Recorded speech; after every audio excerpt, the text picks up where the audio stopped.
এইভাবে করিয়া চতুর্থাইতে দৌড়াবে, বাঁচবার কোনো উপায় থাকবে না, পরিশেষে নিজের জানখানা বাগিন করে দিবি। আমার ভাইরা আমার, এরপরে আল্লাহর জমিনে আর কোন প্রাণী কোন কিছুই আর জীবিত থাকবে না। এক নয় দুই নয়, 40 বছর পর্যন্ত আলামে বারজাখে মানুষগুলো সকল প্রাণী সব জীব জানোয়ার অবস্থান করবে, যেটা আমরা কমল জগৎ বলে থাকি। 40 বছর অবস্থান করবে। আল্লাহ রাব্বুল আলামিন 40 বছর পর ইসরাফিল আলাইহিস সালামের রূহটা এবার আবার ফিরাই দিবেন। জোরে বলেন সুবহানাল্লাহ। আপনাদের বিশ্বাস হয় ভাইরা আমার? আল্লাহ রাব্বুল আলামিন পারেন কিনা তার নজির কোরআন কারীমের মধ্যে একাধিক জায়গায় বর্ণনা করেছেন, উল্লেখ করেছেন। আমার ভাইরা আমার, আল্লাহর নবী ঈসা আলাইহিস সালাম যাকে আল্লাহ রাব্বুল আলামিন অসংখ্য মুজিজা দান করেছিলেন, তার মধ্যে একটা শ্রেষ্ঠতম মুজিজা হলো আল্লাহর নবী ঈসা আলাইহিস সালাম যখন কোন কবরের পাশে দাঁড়ায় বলতেন কুম বিইذনিল্লাহ, ও আল্লাহর বান্দা আল্লাহর হুকুমে দাঁড়ায় যাও। এই আওয়াজ দেওয়ার সাথে সাথে কবর থেকে ওই ব্যক্তিরা দাঁড়ায় যেত। জোরে বলেন সুবহানাল্লাহ। পাওয়ার কার? ঈসা নবী না আল্লাহর? পাওয়ার কার? ঈসা নবী না আল্লাহ? আল্লাহর না? আমার ভাইরা আমার, ঈসা আলাইহিস সালাম অনেক পুরাতন একটা কবরের কাছে দাঁড়ায়া বললেন কুম বিইذনিল্লাহ, ও আল্লাহর বান্দা আল্লাহর হুকুমে দাঁড়ায়া যাও। কবর থেকে একজন ব্যক্তি উঠে দাঁড়ায়া তকবার করে কাঁদতেছে, দাড়িগুলা পাকা, চুলগুলা পাকা। আল্লাহর নবী ঈসা আলাইহিস সালাম এবার জিজ্ঞাসা করেন, ও আল্লাহর বান্দা তোমার পরিচয়টা কি? আল্লাহর বান্দা পরিচয় দেন, শাম ইবনে নূহ, আমি নূহ নবীর সন্তান, আমার নাম হলো শাম। ঈসা আলাইহিস সালাম জিজ্ঞাসা করে, ও আল্লাহর নবীর সন্তান, নূহ নবীর সন্তান শাম, তোমাদের আমলে তো মানুষের চুল দাড়ি পাকা বৈশিষ্ট্য ছিল না। সর্বপ্রথম ইব্রাহিম আলাইহিস সালামের দ্বারা শুরু হলো চুল দাড়ি পাকা। আপনাদের আমলে তো চুল দাড়ি পাকার এই বৈশিষ্ট্য ছিল না, আপনার কেন চুল দাড়ি পাকা? আল্লাহর নবী নূহ আলাইহিস সালামের সন্তান শাম বলবেন, ওই সময় তিনি জবাব দিয়েছিলেন, ও আল্লাহর নবী ঈসা, যখন আপনি আমাদের ডাক দিলেন আল্লাহর নাম বলেন কুম বিইذনিল্লাহ, আমি যখন শুনতে পেলাম এই আওয়াজ, আমি চিন্তা করলাম হয়তো হাসরের ময়দান শুরু হয়ে গেছে। আমি জানি না এই হাসরের ময়দানে আজকে আমার কি অবস্থা হবে। আমি চিন্তা করলাম হাসরের ময়দান কেমন হয়ে গেছে, এই ভয়ে আমার চুল দাড়িগুলো সব পেকে গেছে। আমি চিন্তা করলাম হাসরের ময়দানটা কায়েম হয়ে গেছে। আমার ভাইরা আমার, যে রব্বুল আলামিন এত পাওয়ার ঈসা আলাইহিস সালামকে দিলেন আল্লাহর হুকুমে, আল্লাহ রব্বুল আলামিন যাকে কবর থেকে উঠায়া জিন্দা করেছিলেন, ওই আল্লাহ ইসরাফিল আলাইহিস সালামের রূহটা আবার পুনরায় যখন ফিরাই দিলেন, বানানো করো আজ আমি করব না। আল্লাহ রাব্বুল আলামিন ইসরাফিল আলাইহিস সালামের রূহটা ফিরাই দেয়, এবার ঘোষণা করবে, ও ইসরাফিল পুনরায় তুমি সিংহায় ফুঁক দিয়ে দাও। পবিত্র কোরআন কারীমের মধ্যে আল্লাহ রাব্বুল আলামিন ঘোষণা করেন, সুম্মা নুফিখা ফীহি উখরা, পুনরায় যখন ইসরাফিল আলাইহিস সালাম সিংহায় যখন ফুঁক দিয়ে দিবে, ভাইরা আমার, কোন সময় সকল প্রাণী, কোন সব জীব জানোয়ার সকলে হাসরের ময়দানের দিকে একত্রিত হতে থাকবে, দৌড়াতে থাকবে। আহারে হাসরের ময়দান এত কঠিন অবস্থা হবে। এই হাসরের ময়দান সম্পর্কে আল্লাহ রাব্বুল আলামিন জানায় দেন, বিশ্বের মানুষেরা কানটা খাড়া করে শুনে নাও, এ নাস্তিকের দল, যারা পরকালকে বিশ্বাস করো না, আল্লাহকে বিশ্বাস করো না, কানটা খাড়া করে শুনে নাও, হাসরের ময়দানটা কেমন হবে। আমার ভাই আমার, আল্লাহ রাব্বুল আলামিন জানায় দেন, ওই হাসরের ময়দান এমন হবে যেই দিন মানুষের মধ্যে কোনো আত্মীয়তার সম্পর্ক থাকবে না, একে অপরের কাছে কোনো কিছু জিজ্ঞাসা করবে না। আল্লাহ রাব্বুল আলামিন فإذا نفخ في الصور فلا أنساب بينهم يومئذ ولا يتساءلون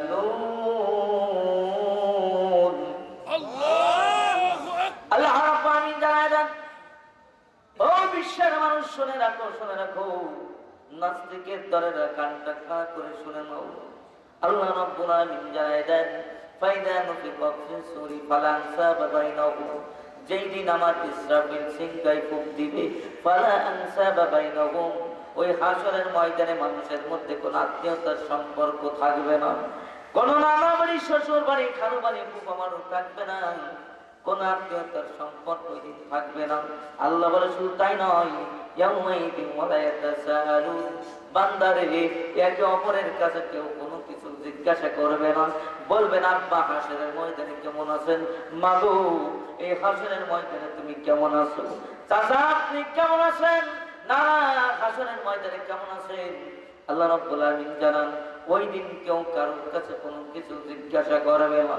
আমার ভাইরা আমার, পরকালটা বোঝাতে যে একটু সামান্য উদাহরণ দিই, পরকালটা কেমন হবে। ভাইরা আমার, 2019 সালে আল্লাহ রাব্বুল আলামিন পরকালের কিছু নমুনা, হাসরের ময়দানের কিছু নমুনা আমাদের মাঝে দিয়ে দিয়েছেন, যার নাম হলো করোনা ভাইরাস। ঠিক কিনা বলেন? ভাইরা আমার, করোনা ভাইরাস হয়েছে। যদি কোন স্বামী করোনা আক্রান্ত হয়ে যায়, স্ত্রী ছেলে মেয়ে সবাই ওই স্বামীকে বয়কট করেছে, অথচ ওই স্বামীর টাকার ঘর, স্বামীর টাকার বাজার, ঠিক কিনা বলে, সব কিছু তার। স্বামী করোনা আক্রান্ত হয়েছে, এই জন্য বলে তোমার ঘর আলাদা, ওর খাবার আলাদা, ওর প্লেট আলাদা, জগ আলাদা, গিলাস আলাদা, ঠিক কিনা বলে, কিনা বলে। যেই স্বামীর টাকার ঘর, যেই ছেলে মেয়ে লেখাপড়া করে ওই স্বামীর টাকা দিয়া, বাড়ির সৌন্দর্য হয়েছে স্বামীর টাকা দিয়া, জীবিত থাকা অবস্থায় দেখাই দিল আল্লাহ, এই সব তোর দুনিয়ার স্বার্থের কারণে তোর পর হয়ে গেল। শুধু করোনার থেকে বাঁচার জন্য তোর কাছে আসে না যে ওরাও করোনা হয়ে আক্রান্ত হয়ে মারা যাবে। ভাইরা আমার, গভীর ভাবে লক্ষ্য করুন, করোনা ছাড়া কি মানুষ মারা যাবে? যাবে না। আমার ভাইয়া আমার, আজীবন পৃথিবীতে থাকা যাবে না, করোনা হোক কারণা হোক, একদিন আমার আপনার এই পৃথিবী ছেড়ে চলে যাওয়া লাগবে, ঠিক কিনা বলে। এরপরও দুনিয়ার মহাব্বত ভালোবাসাই ওই স্বামীরে আলাদা করে দিলাম, বাবারে আলাদা রুম করে দিলাম, করোনা হয়ে যেন আমি না মরি এই চিন্তায়, কিন্তু মরা লাগবে, ঠিক কিনা বলে। আল্লাহ নজির দেখাই দিলেন, হাসরের ময়দান নয়, হাসরের ময়দান নয়, বিশ্বের মানুষের নাস্তিকের দল কান্তা করা করে শুনে নাও। আমার আল্লাহ জানাই দিলেন, এই দুনিয়ায় আমি আল্লাহ দেখাই দিলাম, দুনিয়ায় জীবিত থাকা অবস্থায় স্বচক্ষে দেখলো তার ছেলে আপন হলো না, মেয়ে আপন হলো না, স্ত্রী আপন হলো না, ঠিক কিনা বলে। অনেক সময় করোনা হয়ে মারা গেছেন, আত্মীয় স্বজন তার বাড়িতে আসে নাই, দূরের থেকে ফোনে শুধু খোঁজ খবর নিয়েছে, ঠিক কিনা বলে। বাড়িতে করোনার ভয়টা আসে নাই যে আমার করোনা হয়ে মারা যাবো।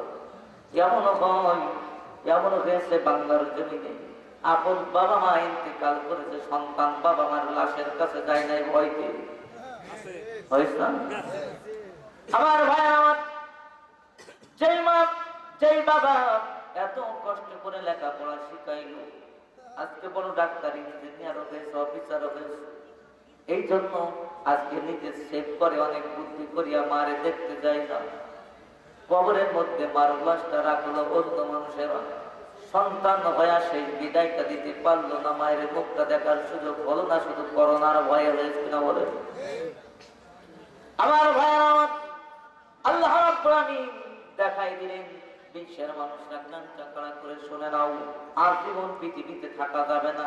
এরপরও করোনার ভয়তে আপনজন থেকে দূরে থাকলা, আত্মীয় স্বজন থেকে দূরে থাকলা, নিজের মা বাবাকে দেখলা না, ও বান্দা ওই হাসরের ময়দানে এমনি কারো কঠিন অবস্থা হবে, যেই দিন আল্লাহ বলেন ফালা আনসাবা বাইনাহুম, যেই দিন মানুষের মধ্যে আত্মীয়তার কোনো পরিচয় থাকবে না, কোনো বন্ধন থাকবে না।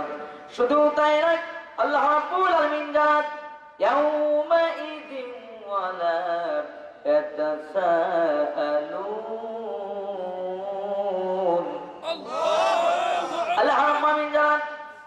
কিন্তু আত্মীয়তার পরিচয় নাই বান্দা, ওই হাসনের ময়দানে অপরের কাছে কোনো কিছু জিজ্ঞাসাও করবে না, যার যার মতো সেই পেরেশানিতে থাকবে। আমার ভাইরা আমার, এই হাসনের ময়দান এত কঠিন অবস্থা হবে, যেদিন যার যার আমল নিয়ে সেই উঠবে। আল্লাহ এই জন্য বলেন, ও বান্দা তোরা ইমান বাঁচা, ইমান বাঁচা, ইমানের অনেক দাম, ইমানের অনেক দাম। ঠিক কিনা বলেন?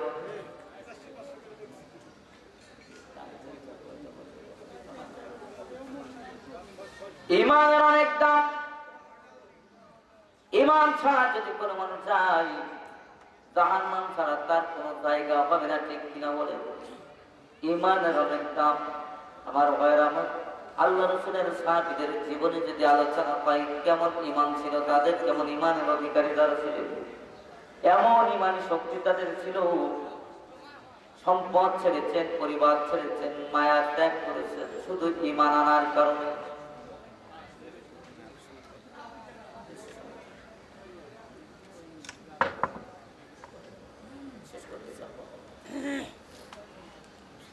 আমার ভাই আমার, আল্লাহ রাসূলের সাহাবী হযরত আব্দুল্লাহ রাদিয়াল্লাহু তাআলা ইসলাম গ্রহণ করলেন, ঈমান আনলেন। চাচা যখন জানতে পারল আব্দুল্লাহ মুসলমান হয়েছে, মুহাম্মদ সাল্লাল্লাহু আলাইহি ওয়াসাল্লামের হাতে বায়াত গ্রহণ করল। জানাই দিল আব্দুল্লাহ, ও আব্দুল্লাহ, ঈমান পরিত্যাগ করতে হবে না, আমার বাণী ছাড়তে হবে, কোনটা করব? আব্দুল্লাহ রাদিয়াল্লাহু তাআলা জানাইলেন, চাচা আপনার বাড়ি ছাড়তে পারি, কিন্তু এক মুহূর্তের জন্য আমি আব্দুল্লাহ ঈমান হারা হতে পারি না। আমার ভাই আমার, আব্দুল্লাহ রাদিয়াল্লাহু তাআলা সিদ্ধান্ত নিলেন চাচার বাড়ি ছেড়ে চলে যাবেন, রওনা হলেন। চাচা এবার থামায় দেয়, আব্দুল্লাহ একটু দাঁড়াও। ও আব্দুল্লাহ, তোমার শরীরে যে পোশাক আমি দেখতে পাই এটা তো আমার টাকার পোশাক। আব্দুল্লাহ, ভাই ঈমান পরিত্যাগ করতে হবে, মুহাম্মদের বাড়ি ছাড়তে হবে, না ভাই পোশাক খুলে দিতে হবে, কোনটা করতে চাও? আব্দুল্লাহ রাদিয়াল্লাহু তাআলা জবাব দেয়, চাচা কাল কিয়ামতের ময়দানে যেই দিন মানুষগুলার সকলে উলঙ্গ অবস্থায় উঠবে, কারোর পরনে কোনো কাপড় থাকবে না, ও চাচা ওই কঠিন হাসরের ময়দানে আমি আব্দুল্লাহ যদি বেঈমান হয়ে উঠি, আমার স্থান হয়ে যাবে জাহান্নাম। ওই জাহান্নাম থেকে কেউ আমাকে বাঁচাতে পারবে না। চাচা, ও চাচা, আমি আপনার বাড়ি ছাড়তে পারি, সম্মান হারাইতে পারি, কাপড় চোপড় হারাইতে পারি গো চাচা, এক মুহূর্তের জন্য আমি আব্দুল্লাহ ঈমান হারা হতে পারি না। আল্লাহু আকবার। আমার ভাই আমার, আব্দুল্লাহ রাদিয়াল্লাহু তাআলা এই কথা শোনার পর তার চাচা চিন্তা করলেন আব্দুল্লাহরে ফিরানো যাবে না। ভাইরা আমার, কৌশল অবলম্বন করেছিল, কাপড় যদি খুলে নিতে পারে লজ্জায় সে আর যাবে না। কিন্তু আব্দুল্লাহ রাদিয়াল্লাহু সিদ্ধান্ত গ্রহণ করলেন, কাপড় খুলে নিতে পারে কিন্তু ঈমান ছাড়তে পারে না। জোরে বলেন সুবহানাল্লাহ। আবার ভাইরা আমার, আব্দুল্লাহ রাদিয়াল্লাহু তাআলা দাঁড়ানো, চাচা তার শরীর থেকে কাপড় খোলা যখন শুরু করলো, আব্দুল্লাহ রাদিয়াল্লাহু তাআলা চোখ মোবারক দিয়ে পানি বাইর হয়। নিষ্ঠুর পাষাণ হৃদয়, চাচা আমার শরীর থেকে কাপড় খুলে নাই, দয়া মায়া করো না। কাপড় খুলে নিও, উলঙ্গ হয়ে গেল। কোন মতে মধ্যে স্থানটা ঢেকে বাড়ির উদ্দেশ্যে রওনা হলো। বাড়ির জায়গা মারে ডাক দেয়, মা গো, মা বাইরে বেয়ে দেখে অবস্থা ভালো না। ও আব্দুল্লাহ, এই অবস্থা কেন বাবা, এই অবস্থা কেন? মা গো, ঈমান এনেছি, মুসলমান হয়েছি, বিশ্ব নবীর হাতে বায়াত গ্রহণ করেছে, এই কারণে আমার চাচা আমারে ওয়ার্নিং দিয়েছে। মা,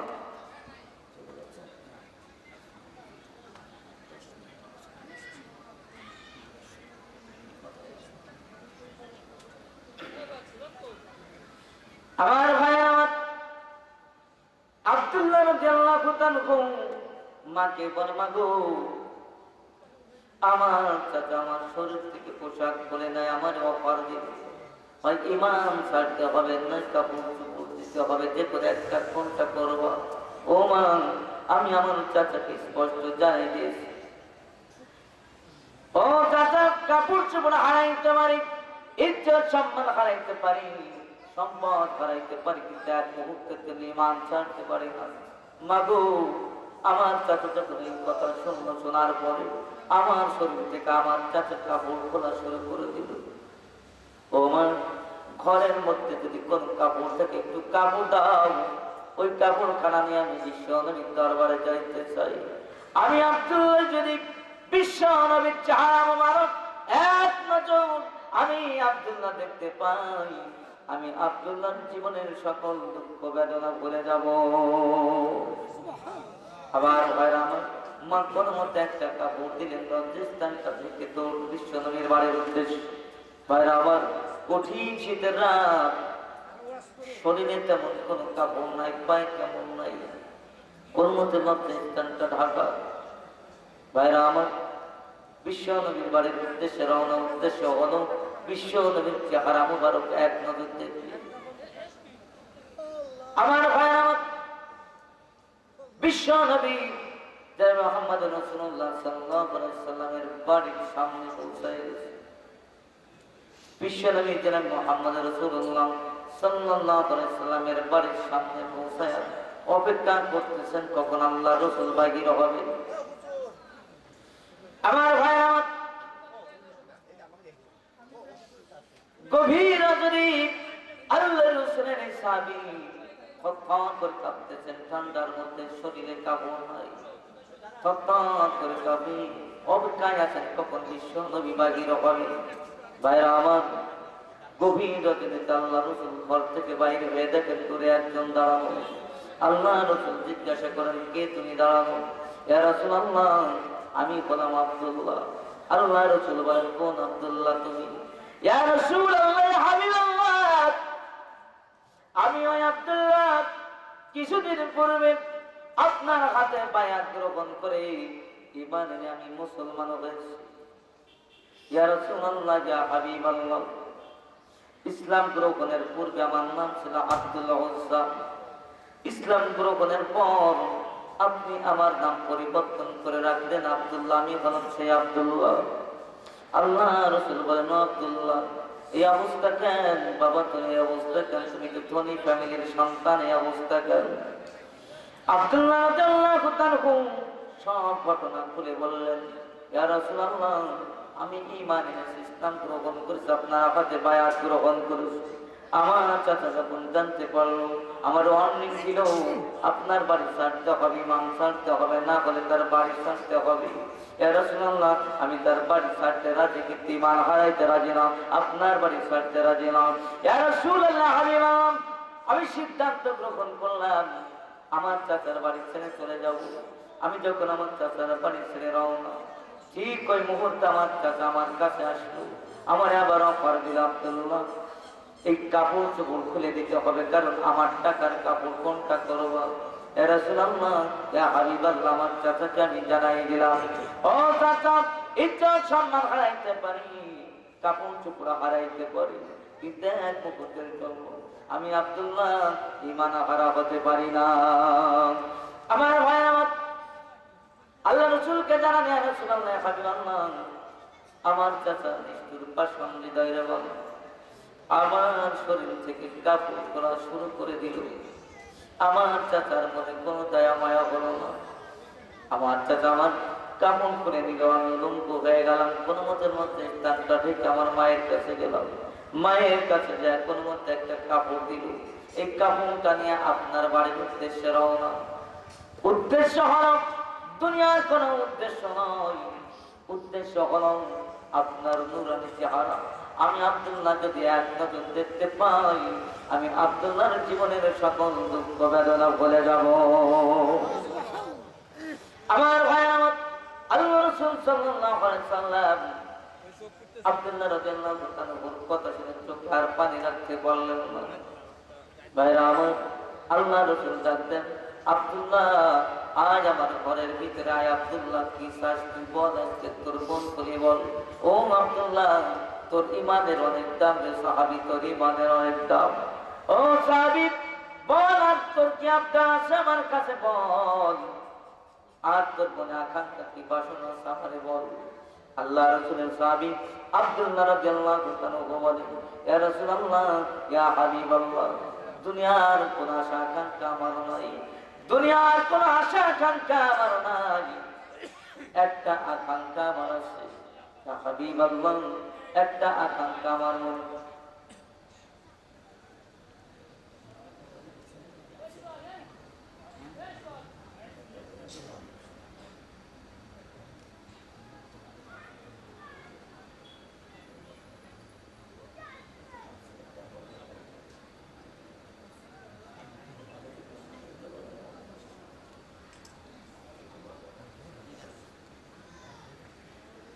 আমার ভাই আমার আল্লাহ রাসূল সাল্লাল্লাহু আলাইহি সাল্লাম আব্দুল্লাহ রাদিয়াল্লাহু তাআলাকে ঘরের ভিতরে নিয়ে গেলেন। ঘরের ভিতরে নিয়ে যে বার বলেন, ও আব্দুল্লাহ, বল তোর মনে আজ কি চাই, যা চাই সেটা আমারে বল, আজকে তোর মনের কথা বল। আল্লাহ রাসূলের সাহেব আব্দুল্লাহ রাদিয়াল্লাহু তাআলা বলে, ইয়া রাসূলুল্লাহ, ইয়া হাবিবাল্লাহ, দুনিয়ার কোন আশা আকাঙ্ক্ষা আমার কোনো নাই। ইয়া রাসূলুল্লাহ, আমার একটা আকাঙ্ক্ষা, একটা বাসনা, আপনি একটু আল্লাহর কাছে আমার জন্য দোয়া করবেন। আপনার পবিত্র জবানে শুনেছি আমি, আপনি বলেছেন যারা আল্লাহর রাস্তায় শাহাদাত বরণ করেন, শহীদ হয়ে মারা যান, কবরের মধ্যে তাদের কোনো সওয়াল জবাব করা হয় না, কারণ কিয়ামতের ময়দানে বিনা হিসেবে আল্লাহ তাদের জান্নাত দেয়। জোরে বলেন সুবহানাল্লাহ। ইয়া রাসূলুল্লাহ, ইয়া হাবিবাল্লাহ, আপনি একটু আল্লাহর কাছে আমার জন্য দোয়া করেন, আল্লাহ রাব্বুল আলামিন যেন আমার শহীদে মওত হিসাবে কবুল করে নাই। লিল্লাহি তাকবীর। আমার ভাই আমার আল্লাহ রাসূল সাল্লাল্লাহু আলাইহি সাল্লাম আব্দুল্লাহ রাদিয়াল্লাহু তাআলাকে প্রথমে দুইটা জামা মুবারক দিয়ে দিলেন। জোরে বলেন সুবহানাল্লাহ। এবার আব্দুল্লাহ রাদিয়াল্লাহু তাআলা বললেন, আল্লাহর কাছে দোয়া চাই, কবুল হবে, কবুল হবে। আমার ভাই আমার, যেই নবীর হাত উঠানো লাগে না, শুধু মনে উদয় হতে দেরি, কিন্তু আল্লাহর কাছে কবুল হইতে দেরি না, ঠিক কিনা বলেন ভাইরা আমার? যেদিন মক্কা নগরী ছেড়ে মদিনায় চলে যাও, কাবার দিকে বারবার ফিরে তাকানো, কাবা তোরে ভালো করে মহব্বত করতে পারলাম না রে, কাবা ইবাদত করতে পারলাম না। আমার ভাইরা আমার, বাইতুল মুকাদ্দাসের দিকে নামাজ পড়েন আল্লাহ রাসূল, মনের মধ্যে একটু আকাঙ্ক্ষা, একটু বাসনা, কাবা ঘরের দিকে ফিরে যদি নামাজ পড়তে পারতাম। আল্লাহ রাব্বুল আলামিন সাথে সাথে জিবরাইল আলাইহিস সালামকে পাঠায় দিয়ে ওহী নাযিল করে দিলেন, ফাওয়াল্লি ওয়াজহাকা শাতরাল মাসজিদিল হারাম। জোরে বলেন আল্লাহু আকবার। আল্লাহ রাব্বুল আলামিন আয়াত নাযিল করে দিলেন, হে রাসূল, আপনি আপনার চেহারা মুবারককে কাবার দিকে ফিরাইয়া দেন। জোরে বলেন সুবহানাল্লাহ। আল্লাহ রাসূলের অন্তরে উদয় হতে দেরি, কিন্তু আল্লাহর দরবারে কবুল হইতে দেরি না। ওই রাসূল আব্দুল্লাহ রাদিয়াল্লাহু তাআলার জন্য হাত উঠাইয়া দোয়া করলেন। আমার ভাইরা আমার, হাত উঠাইতে দেরি, দোয়া কবুল হইতে দেরি না। জোরে বলেন সুবহানাল্লাহ। আল্লাহ রাসূল সাল্লাল্লাহু আলাইহি সাল্লাম আব্দুল্লাহ রাদিয়াল্লাহু তাআলা বলতেন, আল্লাহর কাছে দোয়া করি। কিছুদিন পরে তাবুক যুদ্ধ, সকল সাহাবীরা গেলেন, আব্দুল্লাহ রাদিয়াল্লাহু তাআলা গেলেন, সাহাবীরা সকলে গেলেন, কিন্তু ঘটনাক্রমে যুদ্ধ সংগঠিত হলো না। সকল সাহাবীরা ফিরে আসতেছেন, আব্দুল্লাহ রাদিয়াল্লাহু তাআলা ফিরে আসতেছেন। প্রতিমধ্যে আব্দুল্লাহ রাদিয়াল্লাহু তাআলা অসুস্থ হয়ে গেলেন। এরপরে তিনি ইন্তেকাল করলেন। আল্লাহ রাসূল তার পবিত্র জবান মুবারকে জানান, যেই নবী কখনো মিথ্যা কথা বলেন নাই, যার কারণে আরবের ওই সমস্ত কাফের মুশরিকরা বিশ্ব নবীর উপাধি দিয়েছিল আলামিন, ঠিক কিনা বলেন? কখনো মিথ্যা কথা বলেন নয়। ওই নবী তার পবিত্র জবান মুবারকে জানিয়েছেন, যখন আল্লাহর কোন বান্দা আল্লাহর রাস্তায় বাইর হয়, আর ওই অবস্থায় যদি তার মওত হয়, আল্লাহ তাআলা তাকে শহীদের দরজা দান করে দেয়। যারা বলেন সুবহানাল্লাহ।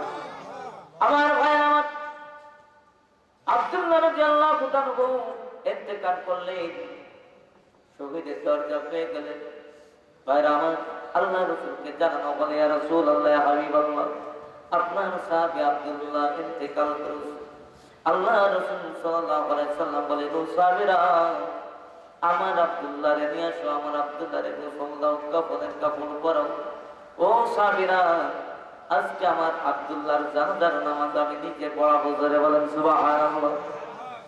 আমার ভাই, আমার মা বোনেরা, আমার আব্দুল্লাহ রাদিয়াল্লাহু তাআলা লাশ মোবারক নিয়ে আসা হলো, গোসল দেয়া হলো, কাফনের কাপড় পরাইয়া জানাজার মাঠে নেওয়া হলো। আল্লাহর রাসূল জানাজার নামাজ আদায় করলেন। জানাজা শেষ, সাহাবীরা সকলে আল্লাহর রাসূলের এই সাহাবী আব্দুল্লাহ রাদিয়াল্লাহু তাআলা লাশ মোবারক কবরের দিকে নিয়ে যান। আল্লাহর রাসূল সাল্লাল্লাহু আলাইহি ওয়াসাল্লাম পিছনে পিছনে যান। সাহাবীরা সকলে পাগলের মতো কান্না শুরু করে দিলেন। এই সাহাবীর লাশটা যখন কবরের কাছে পৌঁছানো হলো, কবরের মধ্যে সাহাবীর লাশটা রাখলেন। আল্লাহ রাসূল সাল্লাল্লাহু আলাইহি ওয়াসাল্লাম পিছন থেকে আওয়াজ দেয়, ও সাহাবীরা, আমার আব্দুল্লাহর লাশটা কবরের মধ্যে রাখিস না। সাহাবীরা, রাখিস না। ও সাহাবীরা, আজকে আমি আমার আব্দুল্লাহর লাশটা কবরে আজকে আমি নিজে রেখে দেব। যদি বলেন সুবহানাল্লাহ। আমার ভাইরা, আমার আল্লাহ রাসূল সাল্লাল্লাহু আলাইহি ওয়াসাল্লাম নিজে কবরের মধ্যে নেমে গেলেন। হাত দুইটাই বলে দিয়ে বলেন, সাহাবীরা রে, ও সাহাবীরা, দে আমার আব্দুল্লাহর লাশটা আমার হাতের উপরে আজকে ছেড়ে দে।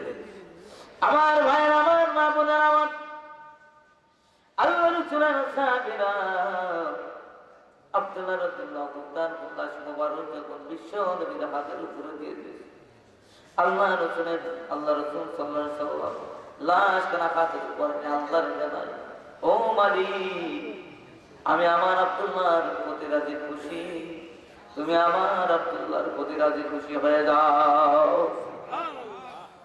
আমার ভাই, আমার এই আওয়াজ যখন বিশ্ব নবী জনাবে মুহাম্মদ রাসূলুল্লাহ সাল্লাল্লাহু আলাইহি ওয়াসাল্লাম করলেন, সকল সাহাবীরা পাগলের মতো কান্না শুরু হয়ে গেছে কবরের কাছে। আল্লাহ রাসূল সাল্লাল্লাহু আলাইহি ওয়াসাল্লাম লাশ কাঁদে বলে, আয় আল্লাহ, আমার আব্দুল্লাহকে আমার কোল থেকে তোমার রহমতের কোলে স্থানান্তরিত করে দিতে চাই। যারা বলেন সুবহানাল্লাহ। আমার ভাই, আমার সাহাবীরা কান্নায় বেহুশ হয়ে যাচ্ছেন। এই সাহাবীদের মধ্যে ছিলেন হযরত সাদ ইবনে আবি ওয়াক্কাস রাদিয়াল্লাহু তাআলা আনহু। কাঁদতে কাঁদতে বেহুশ হওয়ার উপক্রম। ওই সাহাবী কাঁদেন আর বলেন, আব্দুল্লাহ রে, ও আব্দুল্লাহ, আজকে যদি তোর লাশটা নহে আমি সাদ ইবনে আবি ওয়াক্কাসের লাশটা হতো রে, আমার কত সৌভাগ্য হয়ে যেত রে, যেখানে আল্লাহ রাসূল তোমার জন্য আল্লাহর কাছে দোয়া করে। আমার ভাই, আমার ঘটনাটি বলার উদ্দেশ্য হলো আব্দুল্লাহ রাদিয়াল্লাহু তাআলার ঈমানকে কিনা বলে, দুনিয়ার সম্পদ কাপড় চোপড় হারাইলে, ইজ্জত সম্মান হারাইলে এক মুহূর্তের জন্য ঈমান ছাড়েন নাই, ঠিক কিনা বলে। আর আমি আপনি কি করব? বিচারের আগেই যদি রাতে ৫,০০০ পকেটে বসায় দেয়, বিচারটা উল্টে যায়, কি বলে হয় এলাকার ইমাম কি? আবার উনি ইমাম সাহেবের পিছনে যাই নামাজ না দিলে আবার গরম, ইমামের পিছনে আমার ঘরে নামাজ যায় নামাজ, আবার উনি নিজের বোনের হক ফাঁকি দিয়েছে। সমাজ আছে না নাই? যদি ৩ ভাই আর ২ বোন হয়, কোরআনের বিধান অনুযায়ী ৫ ভাই হিসাবে সম্পদটা বন্টন। ৩ ভাই আর ২ বোন, ৪ ভাই হিসাবে, সরি ৩ বোন, ৩ ভাই আর ২ বোন, তাহলে ২ বোন সমান ১ ভাই হিসাবে কোরআনের বিধান অনুযায়ী, তাহলে ৪ ভাই হলো, ঠিক কিনা বলে। বোনদের হিসাব যখন ভাইরা দিতে যায়, হয় তোরা বোন, তোরা বাপের সম্পদ দিবি কেন, কি বল? ও ভাইরা, একটু খেয়াল করো, সেই ২ বোনটা আজ তোমাদের অংশীদার হয়েছে, এই ২ বোন না হয়ে যদি তোমাদের আরেকটা ভাই হতো, সম্পদ দেওয়া লাগতো না, ১ ইঞ্চি কোনো ছাড় দিত না, ঠিক কিনা বলে। বোনরা তো ২-১ শতক দেয়, যে আমার ভাই গরিব মানুষ, ভাই আপনার ভিতরে রাখলাম, ভিটা বাড়ির জন্য আমি নেবো না, রেজিস্ট্রি করবো না, আপনার ভিতরেই থাক, ছাড় দেয়। ভাই ছাড় দেবে? ওই ২ বোনের জায়গায় যদি একটা ভাই হতো, ৪ ভাই যদি অরিজিনালি হয়ে যেত, ভিটা বাড়ির ১ ইঞ্চি ছাড় দিত না। এই নিয়ে তার কত মামলা হয়, ঠিক কিনা বলে।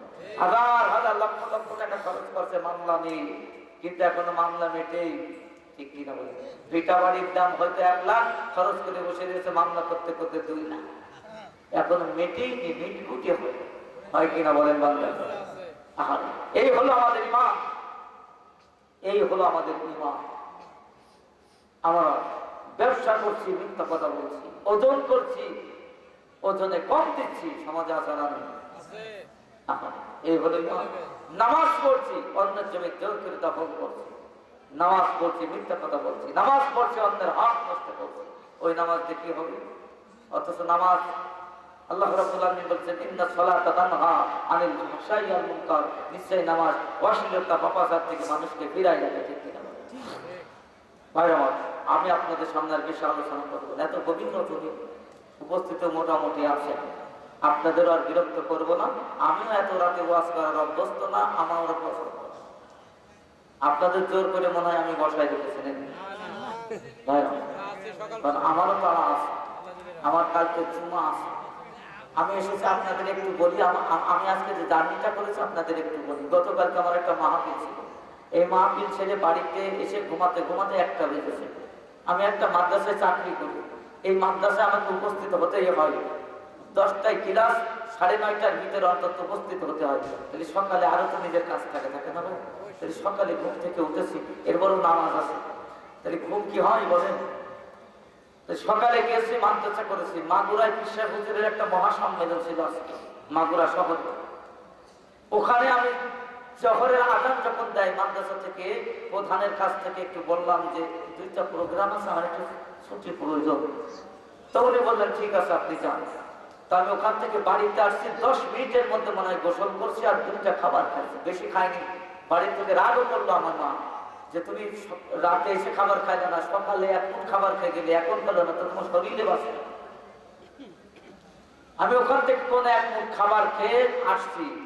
তাহলে 1টার সময় মাদ্রাসা থেকে রওনা করছি, 1টার ভিতরে বাসায় এসে নামাজ আদায় করলাম। নামাজ আদায় করেই এবার গাড়ি থেকে আমার ফোন দেয়, আপনি তাড়াতাড়ি আসেন, আপনার জন্য বাসে সবাই অপেক্ষা করছে, শুধু আমার একার জন্য। লজ্জার বিষয় না ভাই? আমি যদি হুজুর হয়ে আমার জন্য সবাই দাঁড়ায় থাকে, এটা একটা মার্কেট কাজ না? আমার তো ইতস্ত হয়। আমি মোটরসাইকেল টান দিয়ে এসে ওখানে আসলাম, গাড়িতে এসে সবাই সালাম দিলাম। আমি সবাই আমার খুব মহব্বত করে। আসার পরে মাগুরায় আসছি, মাগুরায় আসছি তখন 3টা কি 3:30টা বাজে। ওখানে আবার কথা বলার জন্য সময় দিল, কথা বলছি। কথা বলেই আমি যখন জানতে পারলাম যে আপনাদের এখানে মাহফিলে পৌঁছাতে হবে, আমাকে হয়তো 9টা 9:30টায় সুযোগ দেবে, এইভাবে আমাকে বলা হয়েছে। আমি তাৎক্ষণিক স্টেজ থেকে নেমে হুজুরের কাছ থেকে দোয়া নিয়েই গাড়িতে উঠেছি। গাড়িতে উঠেছি, আপনারা জানেন ডাইরেক্ট গাড়িতে না উঠলে ভেঙে ভেঙে আসতে সময়ও যায়, আবার কষ্ট হয়। ঠিক কিনা বলেন? আমি অনেক কষ্ট করে এসেছি। আপনার কি বলে, রাজবাড়ি মোড়ে, ফরিদপুর মোড়ে নামলাম, ওখান থেকে আবার লোকাল বাসে আসলাম আপনাদের গোয়ালন্দ মোড়ে, ওখান থেকে আবার সিএনজিতে করে আসলাম ওই যে মাহেন্দ্র। আপনাদের এই গ্রামের 2জন যুবক ভাই, আলহামদুলিল্লাহ তাদের জন্য আমি দোয়া করবো, তারা এখানে সংশ্লিষ্ট আছেন। আসার পর আমার দেখা গেছে, ওরা জানার পরে বলছে হুজুর ওই জায়গায় আপনার নিয়ে যাবো। ওনারা এসে আমাকে আবার একটা ভ্যান থেকে দ্রুত পাঠাই দেন। যখন আমি বলেছি আমার বয়ান 9টায় হবে, আমি কিন্তু সেইভাবে এসেছিলাম। ভাইরা আমার একটু হিসাব করেন, বয়স আমার খুব বেশি না, 36-37 বছর বয়স, বেশি না।